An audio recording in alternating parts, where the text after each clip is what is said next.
Kouta, 99, the prelim result, unbelievable. Your last quarter was goes down in history of the game, what you were able to produce. Take us into the change rooms, though, post that win. What was it really like in there? I should say I'll probably speak to Jared later, but his commentary on that game, when I look back, I just think, how could he foresee what was about to happen? Jared, that's why we got him on, isn't it? I thought I'd better throw that out because that's the honest truth, and I've never really had a chance until the other day to tell him. Well, it was one of the great quarters, I've got to say, Kouta. You weren't flying absolutely all day, but you finished up with 29 disposals and 2 goals, and it was probably the first time we'd seen that big body go into the middle of the ground. We'd seen you as a wingman, we'd seen you as a centre-half back, and we've seen you do everything. But this game was one of the great games of footy, the 99 prelim final, where the Bombers went in as a $1.18 favourite. And I can remember before the match, John Elliott declared to all and sundry that the Bombers had actually cheated to win the 1993 grand final. So you can imagine the build-up to this particular game. They had no chance. They had absolutely no chance, the Blues. And I think because of poor goal kicking, at three-quarter time, what were you, Kouta? A couple of goals down, and then all of a sudden it turned. Yeah, we were. We had a remarkable first half of the quarter. I will never forget before the game, John Elliott coming in the change rooms and just going around. He goes, Kouta, I got a funny feeling about today. And I don't know, like, as a young kid, that got to me because I thought of the Carlton history and the culture and how they used to win games in finals when they weren't supposed to. So I'm not sure if it just affected me, but he did something for me like he always did, Big Jack. I absolutely loved him as a president. But I started in defence, and you're right, Jared, I waited years to get in that midfield. I mean, we had Williams and Bradley and Brown and Ratton and all these sort of guys. And they refused to play on the wing. Like, I just accepted playing anywhere, and they wouldn't play in defence or forward, where I would always just, wherever they needed me, I would play. So I sacrificed a lot of my game many times for the sake of the team. But I always believed deep down inside that I could play my best footy in the midfield, and I just unfortunately had to wait.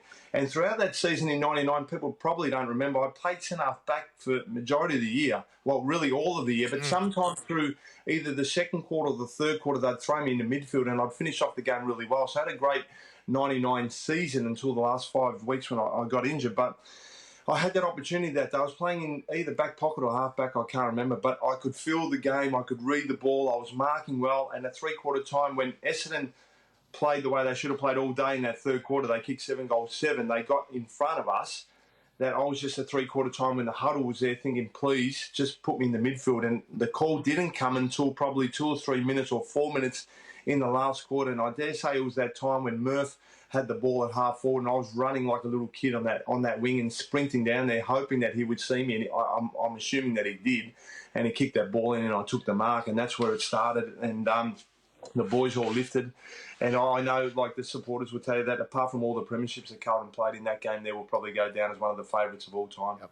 I've spoken to Sticks Kernahan and Diesel and Barry Mitchell and David Parkin about that time between 99 and what was it, late in 2000 where you did your knee, Kouta. I don't want to embarrass you, but that's as good as football as has ever been played. I mean, people have been close and have equalled it, but Kouta elevated himself in that period to a performance that was 20 to 25 weeks of unbelievable gold. And you're talking about it, Kouta, almost childlike. I mean, you're taking me back there. It's giving me goosebumps.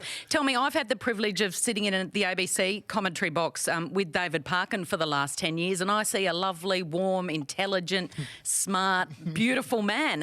I hear about this famous jugular, and I cannot believe it. Can you tell me what he was like at three-quarter time in the huddle of that game and then in the rooms afterwards? I thought you were talking about me then, Kelly, but then I realised it was Parker. Parker, I can't remember what he said, like at three-quarter time. I really don't. Someone said that Sauce took us aside and spoke to us at three-quarter time. I really don't remember. All I remember was standing there thinking, just please play me in the midfield. But Parko, although I didn't see eye to eye to him early on, I absolutely adore the guy now. He was just a great motivator, great speaker. That jugular vein. And one time he probably doesn't want anyone to know this, he actually collapsed after screaming that heavily. And I didn't see eye to eye to him then, so I was hoping that he probably wouldn't recover that quickly. But he did, thankfully, because that's not the right attitude to have, is it? He was a great man, and the death of my father was when probably he and I really connected well because I needed people, and he was always, he was there for me that time when I needed him. And I always say Barry Mitchell and Wayne Britton, my two greatest mentors, but Parko, I'll never forget as a father figure. And he was just a great man, and I miss him. And every time I see him, I have a smile on my face, thinking that he's my premiership coach. Can I just take you back to that last highlight, though, when Dean Wallace grabbed the ball and it looked like it was going to be all over for the Blues and John Elliott was going to have to eat his words for the next decade. And that tackle, what were you thinking when that all transpired? I was scared. I mean, that last minute, Mark McCurry had that ball. I love Merckx, not only as a friend but as a player. I thought he was always a threat, and he would have kicked that goal 9 times out of 10. I do not know to this day how he missed it. I'm sure he's feeling the same way. But, when the ball was kicked and Dean Wallace, I was there. I almost hit my foot, and luckily it didn't because it just landed in Justin Murphy's hands. But Fraser Brown, who's a terrific guy and one of the greatest teammates you could have, he was so hard at it. He laid the biggest tackle that we'll always remember, and I can always thank him for that. And then Justin Murphy had the ball. So we were scared. I mean, it wasn't long to go, Jared, but the pressure was obviously on Essendon and not us.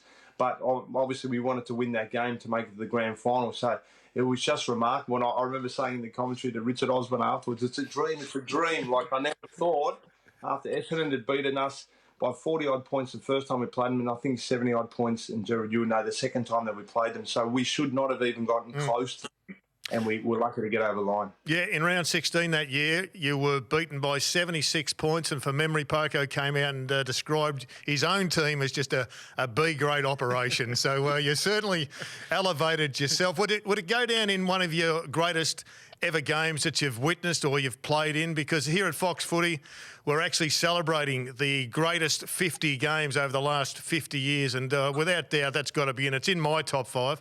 Is it in yours? Oh, definitely. I mean, if I'm going to be selfish, for a player to have beaten Essendon, one of our arch rivals who we should not have beaten, they were pretty much unbeatable by 1 point. 100%. My favourite game, I'll always say it's a 95 premiership, but this is close, in particular for the occasion being a preliminary final, and the last time really Carlton got to a grand final as well. So there's been some absolute ripping games, and not just Carlton games, obviously in the decades that I watched as well, Jared, but obviously I'm going to be biased and say this was the greatest. Yep.